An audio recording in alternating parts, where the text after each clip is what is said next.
നടക്കുന്നത്. ഇവിടെ നമുക്ക് വലിയൊരു നിര തന്നെ കാണാം. ഓരോ സ്ഥാനാർത്ഥികളും ഒറ്റയായി തന്നെ വളരെ പോരാട്ടത്തിലാണ് നിൽക്കുന്നത്. നമ്മോടൊപ്പം ചേരുന്നത് ആരംഭം ഗവൺമെന്റ് സ്കൂളിലെ സ്കൂൾ സോഷ്യൽ സർവീസ് സ്കീം പ്രതിനിധിയായ ആദിലാണ്. ആദിൽ, എന്താണ് ബൂത്തിൽ നടക്കുന്നത്? നിലവിൽ ആക്രമണങ്ങളൊന്നും റിപ്പോർട്ട് ചെയ്തിട്ടില്ല. ശാന്തമായ വോട്ടുകളാണ് നടക്കുന്നത്. നമ്മോടൊപ്പം ചേരുന്നത് നമ്മുടെ PTA പ്രസിഡന്റ് മുഹമ്മദ് സാറാണ്. സാർ പറയും. മികച്ച രീതിയിലാണ് ഇപ്പം പോളിംഗ് നടന്നുകൊണ്ടിരിക്കുന്നത്. കുട്ടികളൊക്കെ ആവേശത്തിലാണ്.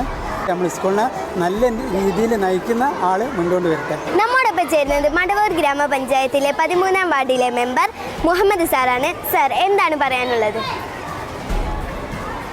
എനിക്ക് പറയാനുള്ളത്, ഞാനിവിടെ വന്നു നോക്കിയപ്പോൾ പ്രിസൈഡിംഗ് ഓഫീസർമാരുണ്ട്, ബൂത്ത് ഏജൻറ്റുമാരുണ്ട്, കുട്ടികളുടെ ലൈനിൽ ഇങ്ങനെ നിൽക്കുകയാണ്.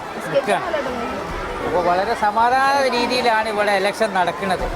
ഏതായാലും കുട്ടികളുടെ ഭാവിയിലേക്ക് ഇത്തരം സംവിധാനങ്ങൾ ഉണ്ടാവട്ടെ എന്ന് ആശംസിക്കുകയാണ്. അടുത്തതായി നമ്മോടൊപ്പം ചേരുന്നത് ഹെൽപ്പ് ഡെസ്കിലെ JRC അംഗമായ അമ്ലു മറിയമാണ്. അമ്ലു മറിയം, എന്താണ് ഹെൽപ്പ് ഡെസ്കിലെ അവസ്ഥ? ഇവിടെ ഞങ്ങൾക്ക് പരിചയപ്പെടുത്താനുള്ളത് സ്ഥാനാർത്ഥികളുടെ ചിഹ്നവും പേരും നൽകിയിട്ടുള്ള